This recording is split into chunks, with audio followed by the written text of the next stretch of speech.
Ya tenemos, no sé, unas 2-3 semanas viendo Marcos, 3-4, quién sabe, ya no sé. Pero hemos llegado a una sección interesante que viene siendo el mensaje de Cristo Jesús. ¿Cuál fue el mensaje de nuestro Señor Jesucristo? ¿Qué fue lo que Él predicó? ¿Qué fue lo que Él enseñó? Y bueno, la respuesta la tenemos aquí en el versículo 15. Vamos a leer el versículo 15 rápidamente. Diciendo, hablando de Cristo Jesús y su predicación: el tiempo se ha cumplido y el reino de Dios se ha acercado, arrepentidos y creed el Evangelio. Este es el tema de la predicación de nuestro Señor Jesucristo. El reino de Dios se ha acercado, arrepentidos y creed. Es eso, ese es el tema. Ese era el mensaje que nuestro Señor Jesucristo predicó. Muchas personas dicen, ¿verdad? Es que yo no entiendo realmente qué fue lo que predicó Cristo. Y como por ejemplo, dentro de los católicos, ellos nada más no consideran el mensaje de Cristo, nada más consideran su ejemplo de vida. Si un católico dice, es que Cristo fue bueno, Cristo ayudó a los pobres, Cristo hizo milagros, Cristo dijo esto y Cristo dijo lo aquello. O sea, se basan más en lo que Cristo hizo, más bien por encima de su mensaje. Y ciertamente el libro de Marcos, como ya lo habíamos mencionado, se enfoca más en lo que Cristo hizo que en lo que Cristo dijo. Pero, ¿cuál es el mensaje que Él predicó? Arrepentidos y creed, porque el reino de Dios ya ha venido. Su tema fue el evangelio del reino de Dios. Ese fue el tema. Entonces, el día de hoy, como tal, vamos a estudiar el tema de la predicación de nuestro Señor Jesucristo.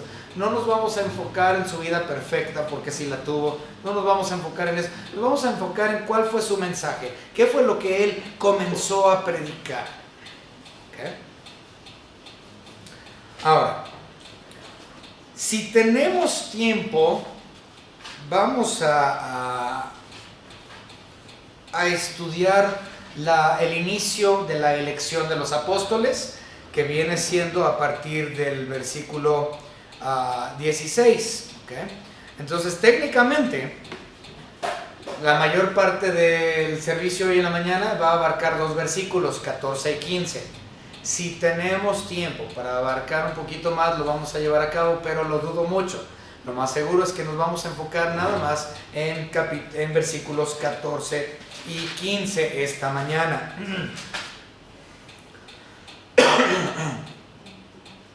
Bien. La semana pasada nosotros estuvimos viendo acerca de la tentación de nuestro Señor Jesucristo. No, ¿qué es esto? Permítanme tantito, hermano, aquí está. Ok, entonces vimos acerca de la tentación de nuestro Señor Jesucristo. Pero hay una pausa que Mateo, Marcos y Lucas, es decir, los libros sinópticos, Mateo, Marcos y Lucas, hacen una pausa en el ministerio, o más bien no mencionan el inicio del ministerio de nuestro Señor Jesucristo. Muchas personas asumen erradamente que el ministerio de nuestro Señor Jesucristo comienza en Galilea. Falso. El ministerio de Cristo Jesús no inicia en el norte de Israel. El ministerio de nuestro Señor Jesucristo comienza en el sur, en Judea, no en el norte, en Galilea. Sin embargo, el ministerio inicial de Cristo Jesús, su ministerio sureño en Judea, no se registra ni por Mateo, ni por Marcos, ni por Lucas. Todo el primer tiempo del ministerio de nuestro Señor Jesucristo en el sur no se menciona en los sinópticos. Juan es el único evangelio que habla del periodo del ministerio de nuestro Señor Jesucristo previo a Galilea. ¿Okay? Entonces, los sinópticos muestran a partir de Galilea su ministerio. Juan habla acerca del ministerio de Cristo Jesús desde antes de Galilea, es decir, durante el tiempo de Juan el Bautista. ¿Okay? Entonces, muchas personas erran porque nada más ven Mateo, Marcos y Lucas y no estudian Juan, aparentemente. O algunos dicen, es que hay una discrepancia porque Juan comienza con un ministerio sureño, mientras que Mateo, Marcos y Lucas con un ministerio norteño. Entonces, por lo tanto, hay un problema. No es que haya problema. A Juan se le dijo por el Espíritu Santo que escribiera eso, mientras que a los sinópticos no fue realmente la necesidad de Dios que se escribiera el inicio de su ministerio en la parte sureña. Entonces vamos a ver eso un poco también el día de hoy, que es interesante, y lo vamos a ver desde el versículo 14. Muy bien. También, ya lo mencioné, vamos a ver el mensaje, el tema principal de el mensaje de nuestro Señor Jesucristo. ¿Qué fue lo que Él predicó? Si tenemos tiempo para ver el escogimiento de los 12 o del inicio de eso, lo haremos, pero no lo creo. Vamos a empezar, hermanos, con una oración el día de hoy. Señor Padre, gracias le damos porque usted nos ha permitido estar aquí juntos, reunidos como hermanos en Cristo, alabando, glorificando su nombre, Señor, aprendiendo acerca de su vida, del ministerio de su Hijo Jesucristo. El día de hoy, Señor, le pedimos que usted nos ayude a comprender el mensaje que nuestro Señor Jesucristo, su Hijo, tenía cuando Él vino y comenzó su ministerio. Gracias le damos por todo lo que nos ha dado, en el nombre de Cristo Jesucristo, nuestro Señor y Salvador. Amén. Muy bien, comenzamos. Versículo 14. Bien. Versículos 12 y 13 es la tentación, recuerden. Versículos 12 y 13 es la tentación. Se ve mejor en Mateo 4 y Lucas 4. Mateo 4 y Lucas 4 hablan con más exactitud que Marcos en cuestión a la tentación. Marcos nada más tan solo tiene 2 versículos y deja mucho que desear, porque no era importante para sus lectores saber más allá de lo que él les puso aquí en estos 2 versículos. Pero, versículo 14, después que Juan fue encarcelado, Jesús vino a Galilea predicando el evangelio del reino de Dios. ¿Qué? Dice el versículo 14, después que Juan fue encarcelado. Dice, vino Jesús a Galilea. Muy bien. Para que ustedes tengan un entendimiento de qué fue lo que pasó. Nuestro Señor Jesucristo emigró, movió su ministerio del sur de Israel al norte de Israel. De estar en Judea, Él se va a Galilea, a la parte norte. ¿Pero por qué? ¿Por qué se fue a la parte norte? Bueno, por cuestión de persecución. Por cuestión de la persecución que había. Y su mismo primo, Juan el Bautista, había sido encarcelado. Ahora, muchas cosas sucedieron entre la tentación de Cristo y este versículo, y el versículo 14, y el encarcelamiento de Juan. Varias cosas pasaron entre la tentación y el encarcelamiento de Juan, que no se mencionan ni en Mateo, ni en Marcos, ni en Lucas. Tan solo Juan, el Evangelio de Juan, es el único que habla de esto. Entonces, para que se den una idea, las cosas que sucedieron entre la tentación de Cristo y el encarcelamiento de Juan, lo podemos ver en los primeros 4 capítulos de Juan, del Evangelio.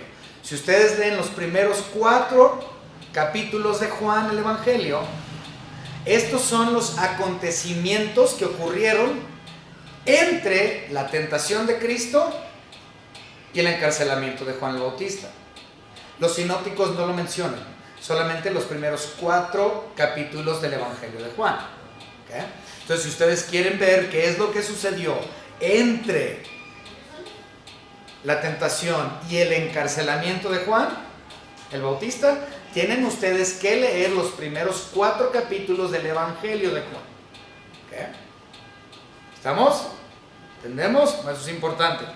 Ahora, Marcos, aunque no nos habla como tal de esos sucesos, sí nos da algo de información, muy poco, del encarcelamiento de Juan. Si nosotros vamos a Marcos, vamos a adelantarnos, Marcos capítulo 6, y leemos los versículos 17 al 20. Marcos 6, 17 al 20, hay la mención del encarcelamiento de Juan el Bautista. Dice la palabra de Dios: porque el mismo Herodes había enviado y prendido a Juan y le había encadenado en la cárcel por causa de Herodias, mujer de Felipe su hermano, pues la había tomado por mujer. Porque Juan decía a Herodes: no te es lícito tener la mujer de tu hermano. Pero Herodias le acechaba y deseaba matarle y no podía, porque Herodes temía a Juan, sabiendo que era varón justo y santo, y le guardaba a salvo, y oyéndole se quedaba muy perplejo, pero le escuchaba de buena gana. Y eventualmente pues piden que se le corte la cabeza y lo asesinan. Pero, para que entiendan más o menos, no es mi intención, pero lo acabamos de leer, entonces lo voy a explicar. Herodes el Grande, ¿sí saben quién es Herodes el Grande? El que trató de matar a Cristo Jesús cuando tenía 2 años de edad, cuando estaba chiquito. Herodes el Grande tuvo muchos hijos, y hubo 3 de ellos: Herodes Antipas, Herodes Arquelao y Herodes Felipe. Arquelao, Felipe y Antipas. Ahí está. Esos 3 eran hijos Herodes. Todos eran Herodes, hijos de Herodes el Grande.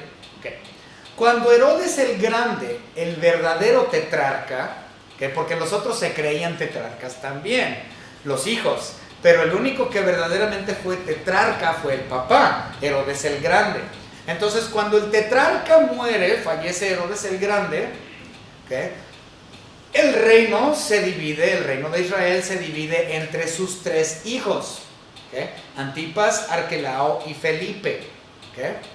Ahora, resulta ser que este que acabamos de leer vamos a verlo otra vez, Marcos 6, versículos 17 al 20, dice: porque el mismo Herodes había enviado y prendido a Juan y le había encadenado en la cárcel a causa de Herodias, mujer de Felipe su hermano.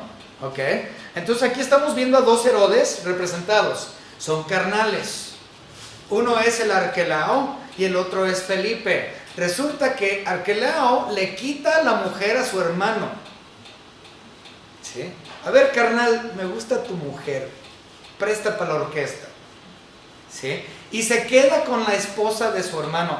Entonces resulta que Juan el Bautista dice: no, a ti no te corresponde la mujer de tu hermano. Tú tienes la tuya, hermano. ¿Para qué quieres a la mujer de tu hermano? Eso es en contra de Dios. Es en contra es una transgresión directa. Le estás quitando la mujer a tu hermano, entiéndelo. Y a Herodias no le gustaba, porque ella no quería regresar con su hombre. Ella quería estar con el otro, con el carnal, con el cuñado. Entonces ella dice: no, mira, haz algo con este Juan el Bautista, porque él anda hablando de más. Y básicamente está diciendo que yo soy una cualquiera.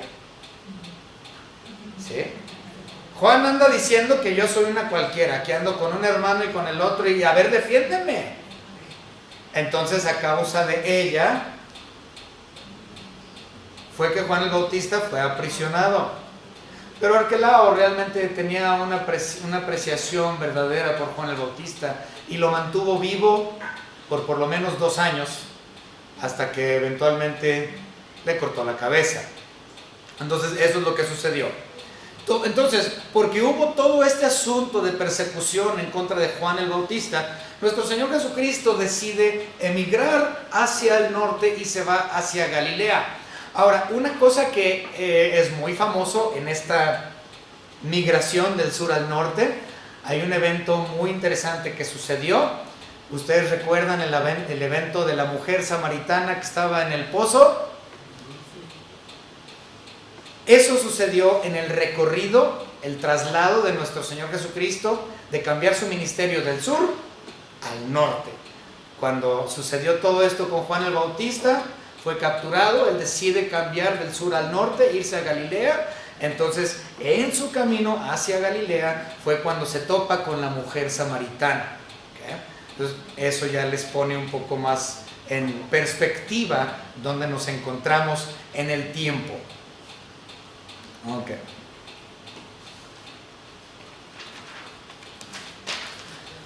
Versículo 15, esto es interesante. Diciendo, el mensaje de Cristo, el tiempo se ha cumplido y el reino de Dios se ha acercado, arrepentíos y creed en el Evangelio. El mensaje de Cristo fue el Evangelio del reino de Dios. Este tema como tal, el Evangelio del reino de Dios, es un tema muy extenso. Y la verdad es que no tenemos tiempo para ver cada uno de los detalles de ese tema, del reino de Dios. No tenemos el tiempo para verlo. Pero quiero que ustedes comprendan de forma general, por lo menos, las dos posturas interpretativas de esto. Hay dos posturas interpretativas. ¿Qué significa el reino de Dios se ha acercado? ¿Qué significa el evangelio del reino de Dios? ¿Qué significa eso? Hay dos posturas principales. Vamos a entenderlas de forma muy general porque no tenemos tiempo para verlo de forma muy específica. Pero lo haremos en un tiempo futuro. Muy bien, la primera postura, ahí les va. Primer postura del significado del evangelio del reino de Dios. Postura número 1 es esta. El gobierno de Cristo sobre la tierra, es decir, el milenio, o así lo conocemos nosotros por la Biblia, el milenio. Pero el reino de Cristo Jesús sobre la tierra, esa es la postura número 1. Entonces, cuando dijo Cristo, el reino de Dios se ha acercado, la postura número 1 es, el reino de gobierno literal de Cristo Jesús en la tierra. ¿Okay? Entonces ya va a ser el milenio, ya va a ser el reino de Cristo Jesús. ¿Ah? Y este gobierno de Cristo Jesús, o más bien el gobierno del Mesías como tal, había sido prometido en el Antiguo Testamento y a lo largo de todo el Antiguo Testamento tenemos referencias al reino de Dios que habría de venir. Y esto era deseado por el pueblo judío. Los judíos estaban siempre con la esperanza de que el reino fuera reinstituido o puesto en ese tiempo. Recuerdan, un poco de tiempo antes de que Cristo Jesús muriera, los apóstoles le preguntaron, ¿es ahora ese tiempo en que restaurarás a Israel? Entonces ellos estaban buscando un reino literal independiente de Roma. Ellos estaban buscando el fin de la opresión romana y la institución del reino de Dios en Israel. Ellos lo estaban buscando. Y decían, bueno, pues él dijo Cristo, pues el Mesías ya está aquí, ya llegué yo, entonces ya es ese tiempo del milenio, ese tiempo del reino. Sin embargo, el pueblo rechazó a Cristo Jesús. El pueblo judío rechazó el mensaje de evangelio, de gracia que tenía nuestro Señor Jesucristo. Ciertamente, Él de todos modos a lo suyo vino y los suyos no le recibieron, y Él ya sabía de esto, ya estaba predeterminado que esto sucediese. Y no lo aceptaron, y por lo tanto, el cumplimiento de las promesas del reino tuvieron que ser diferidos hasta que se cumpliese el propósito de Dios con la iglesia. Déjenme explicarles de forma un poco más fácil. Ahí les va. La postura número 1 del reino de Dios se ha acercado significa esto. Hay aquellos que creen que si Israel hubiese aceptado a Cristo Jesús como nación, en la entrada triunfal, que realmente no fue una entrada triunfal, pero en esa supuesta entrada triunfal, lo que se conoce como tal, Domingo de Palmas y todo eso, bueno, toda esa semana, el reino hubiera estado establecido. Esa es la postura. Que Cristo Jesús hubiese empezado su reino literal, en Israel literal, si es que el pueblo israelita le hubiese aceptado en ese momento. Es decir, que la iglesia nunca hubiese sido. Esa es la primera postura. La iglesia del Nuevo Testamento, nosotros no hubiésemos sido. Si Israel hubiese aceptado la deidad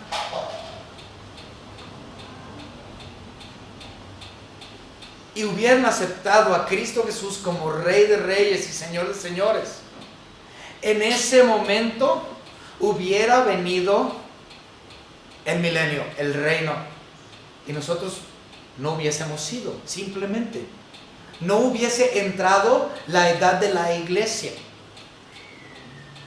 ¿Okay? Sin embargo, porque los suyos no le recibieron, fue diferida la promesa hasta después de la edad de la iglesia. ¿Okay? Esa es la postura número 1 con el asunto de el reino de Cristo se ha acercado, el reino de Dios se ha acercado. Esa es postura número 1. Y vamos a ver unos versículos hablando de esto. Hechos capítulo 15. Versículos 14 al 16. Hechos 15, 14 al 16. Dice: Simón ha contado cómo Dios visitó por primera vez a los gentiles para tomar de ellos pueblo para su nombre. Y con esto concuerdan las palabras de los profetas, como está escrito: después de esto volveré y reedificaré el tabernáculo de David que está caído, y repararé sus ruinas y lo volveré a levantar. En otras palabras, fíjense lo que está diciendo. Fíjense nada más lo que está diciendo estos versículos. Entonces dice: Dios visitó por primera vez a los gentiles, después de Cristo, para tomar de ellos pueblo para su nombre, es decir, iglesia, la iglesia nuevo testamentaria. Con esto concuerdan las palabras de los profetas, como está escrito: después de esto volveré y reedificaré el tabernáculo de David. Es decir, después del tiempo de la iglesia que Él ha tomado para sí, hasta ese momento será restaurado nuevamente el tabernáculo Israel, y ellos tomarán parte del reino finalmente. Entonces, el tiempo de la promesa de Israel en cuestión al reino fue diferido hasta posterior al tiempo de la iglesia. ¿Por qué? Porque fue la voluntad de Dios que Israel fuese ciego como nación y que no le aceptara. Entonces nuestro Señor Dios encegueció a Israel para poder cumplir lo que los profetas habían ya sabido. Se les dijo a ellos que el tabernáculo de Israel como sería restaurado posterior a aquellos gentiles que Dios tomó como pueblo para sí. Entonces, ¿estoy de acuerdo con esta postura? Sí. Si hubiese sido la voluntad de Dios que Israel como nación fuese salvo, nosotros nunca hubiésemos sido. Pero Dios le dijo claramente a los profetas que el tiempo de Israel, la restauración del reino, sería posterior a esto. Ahora, para ellos la iglesia era un total misterio. Ellos no comprendían la iglesia. Entonces, pues para ellos lo veían como inmediato. Ellos veían Cristo el Mesías, e inmediatamente después de la venida de Cristo el Mesías, ¡pum!, el reino. Pero no era así. Vino Cristo, murió, fue sepultado, fue resucitado, inició la iglesia. Van 2000 años y Cristo todavía no ha venido a restablecer su reino. Nuevamente, a menos de que seas amilenialista, entonces puedes considerar que es espiritualmente el reino. Ahora, ¿creo que el reino de mi Señor es espiritual? Sí. Sí, considero que el reino de mi Señor Jesucristo es espiritual también, pero creo que es físico y literal, cosa que los amilenialistas no lo consideran. Entonces, eso nos lleva a la segunda postura del reino de Dios se ha acercado. Ya vimos la primera y estamos de acuerdo. Vamos a ver cuál es la segunda postura. La segunda postura no se trata, como ya lo mencioné, de un gobierno físico y literal, sino que la segunda postura es totalmente espiritual. Se ha acercado, en un sentido, dice el reino se ha acercado. En un sentido, este es un sentido de que la venida de Jesús pone en marcha todo el movimiento de la salvación. Así es. Porque Cristo Jesús, Dios encarnado, ya estaba presente ahí y Él les está diciendo, se ha acercado, estaba implicando que se están poniendo en marcha o en movimiento los engranes hasta la muerte de Cristo Jesús, hasta su resurrección, para que gente creyera en Él y pusiera su fe en su obra redentora, para que la salvación se diese. Por lo tanto, sí, también estoy de acuerdo con esta postura. El hecho de que Cristo Jesús estaba ya presente en el mundo, encarnado, y Dios está diciendo aquí que, ¿sabes qué? Ya se ha acercado ese tiempo donde los engranes están girando y están puestos en movimiento para traerles a ustedes la salvación. El reino espiritual. Entonces sí estoy de acuerdo, tanto con la primera postura como con la segunda, porque yo considero que su reino es literal, en Israel literal. Pero también entiendo que su reino es espiritual, porque Él mora en los corazones de los creyentes, de todos aquellos que han aceptado esa gracia, que han recibido esa gracia redentora.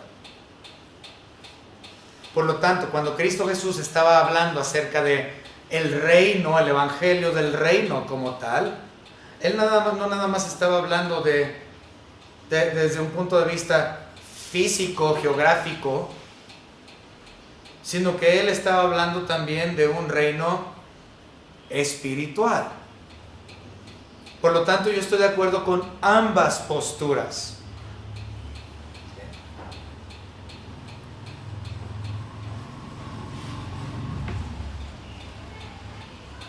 Desde el punto de vista del atributo de omnisciencia y soberanía, Dios ya sabía y había determinado que Israel rechazara a Cristo. Él ya sabía que el reino iba a ser diferido para un tiempo posterior. Dios ya sabía eso, siendo omnisciente y siendo soberano absoluto. Pero también considero que Él estaba hablando acerca del reino de manera física en un segundo plano, es decir, a doble referencia. No estaba hablando simplemente del reino en este momento, si ustedes creen en mí, cosa que no van a hacer, hablando de Israel, sino que era una referencia doble hacia ese reino literal futuro.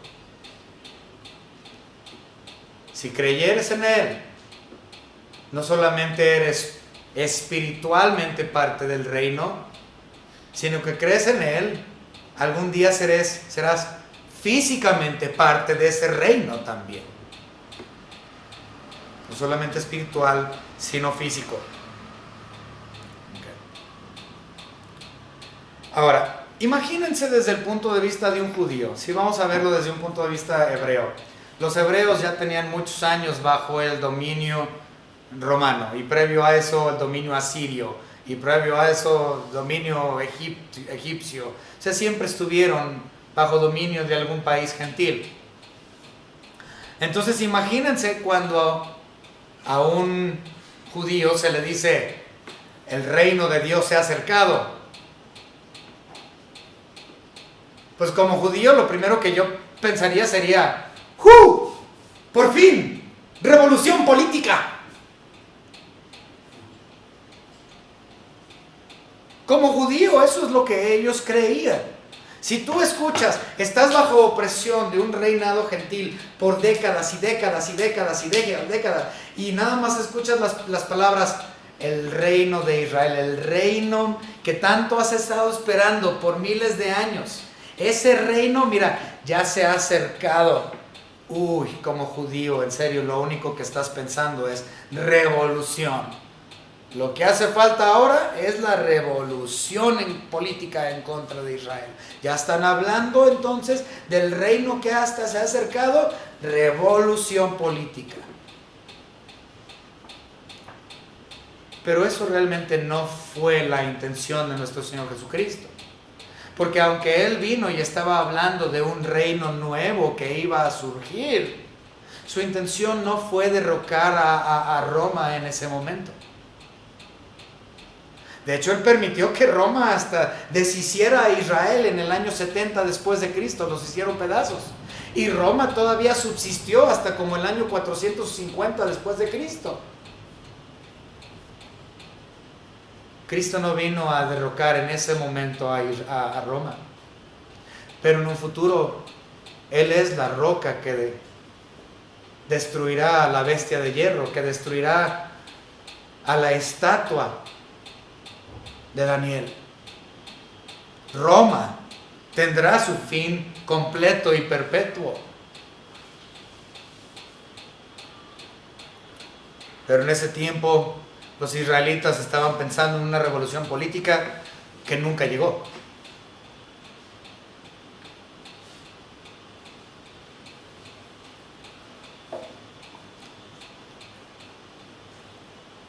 El mensaje de nuestro Señor Jesucristo es el Evangelio de Dios, porque proviene de Dios y nos lleva a los pies de Dios. Como tal, la palabra Evangelio sabemos muy bien que significa muerte, sepultura y resurrección. Entonces, eso, la muerte, sepultura y resurrección, fue traída por Dios Padre para acercarnos a Él mismo por medio de la muerte, sepultura y resurrección y ascensión de su Hijo Jesucristo. Por lo tanto, el Evangelio de Dios es un Evangelio que proviene de Dios y me lleva a Dios por medio de Cristo. Ese era su mensaje. Es el Evangelio del reino porque mediante la fe en Cristo somos puestos en su reino, tanto espiritualmente ahorita como físicamente y literalmente en un futuro.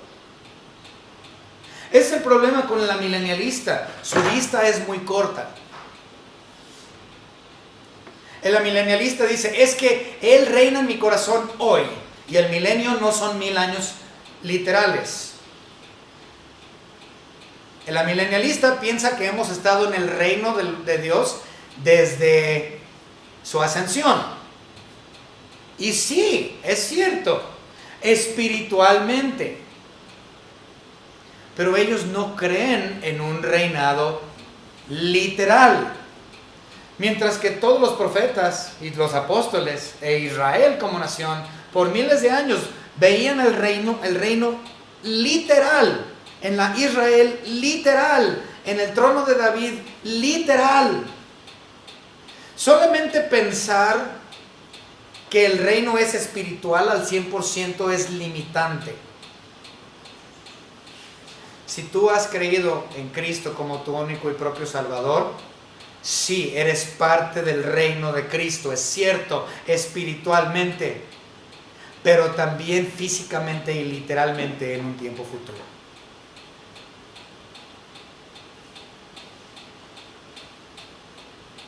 De hecho, el apóstol Pablo llamó a este mismo evangelio el evangelio de la gracia de Dios. Así lo llamó Pablo, el evangelio de la gracia de Dios. No solamente el evangelio de Dios o el evangelio del reino de Dios, sino el evangelio de la gracia de Dios. Vamos a verlo. Hechos, capítulo 20 y versículo 24. Hechos 20, 24 dice la palabra de nuestro Señor Dios. Pero de ninguna cosa hago caso ni estimo preciosa mi vida para mí mismo, con tal de que acabe mi carrera con gozo y el ministerio que recibí del Señor para dar testimonio del Evangelio, de la gracia de Dios. Pablo también estaba hablando de ese reino, pero el reino del Evangelio de Dios inicia con el regalo de la gracia que Él nos da. Esto es lo que Él estaba predicando, y ciertamente este es el mismo mensaje que Cristo Jesús estaba enseñando. Él estaba enseñando: vine al mundo para traer el reino, tanto espiritual como literal, físico. Y esto por medio de mi persona, dijo Cristo Jesús. Yo soy la entrada hacia ese reino. Fuera de mí no hay. Solamente hay un solo evangelio. No hay múltiples evangelios, hay uno solo. Y la persona es la persona de Cristo Jesús. Miren,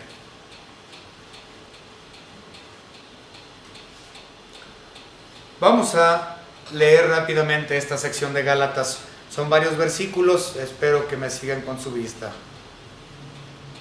Gálatas, capítulo 1. Y vamos a leer del versículo 1 al versículo 9. Del 1 al 9 de Gálatas. Solamente hay un evangelio. Solamente hay uno.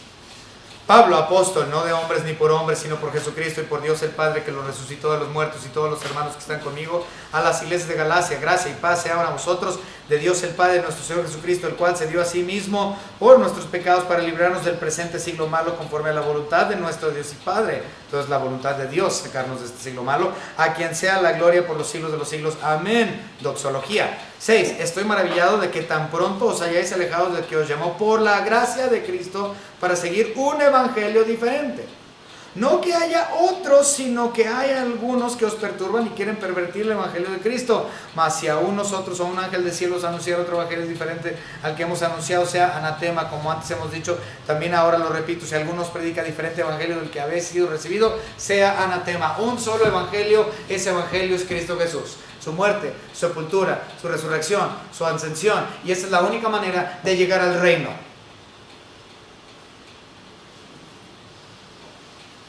No puedes llegar al reino sin el evangelio de Cristo Jesús. Si le agregas María, no es Cristo. Si agregas portarte bien y etcétera, y guardar los mandamientos, tampoco es Cristo.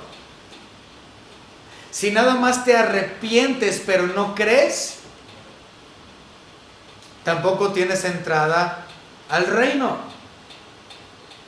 Ciertamente Cristo Jesús dijo ahí en Marcos capítulo 1 en nuestra lectura que se arrepientan. Vamos a verlo rápidamente. Ya estábamos ahí, ya me perdí. Mateo. Ok, Marcos 1:15.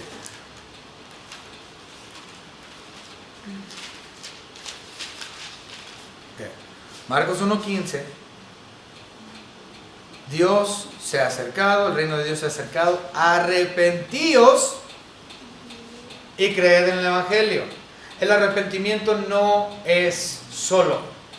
Si nada más tienes arrepentimiento sin fe en la obra redentora de Cristo Jesús, entonces lo único que tienes es remordimiento de conciencia. Y eso no es suficiente para la salvación. ¿Quieres ser parte del reino espiritual y literal? Arrepentirte no es suficiente. Es arrepiéntete y cree en ese evangelio único, en la muerte, sepultura, resurrección y ascensión de un solo individuo y de nadie más, Cristo Jesús, quien tuvo victoria sobre la muerte, porque es Dios. Nuevamente, arrepentirte de tus pecados no es suficiente. Arrepiéntete y cree en ese evangelio único.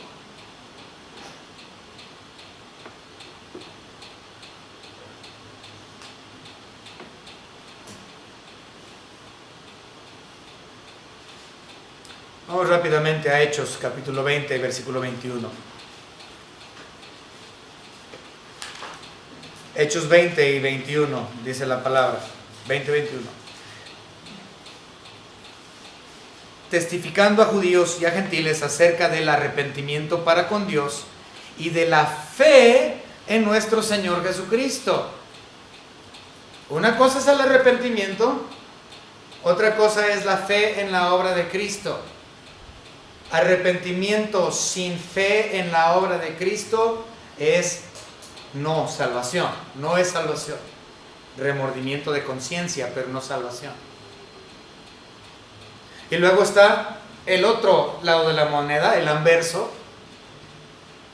Tú puedes tener toda la fe, pero si no hay arrepentimiento, tampoco hay salvación.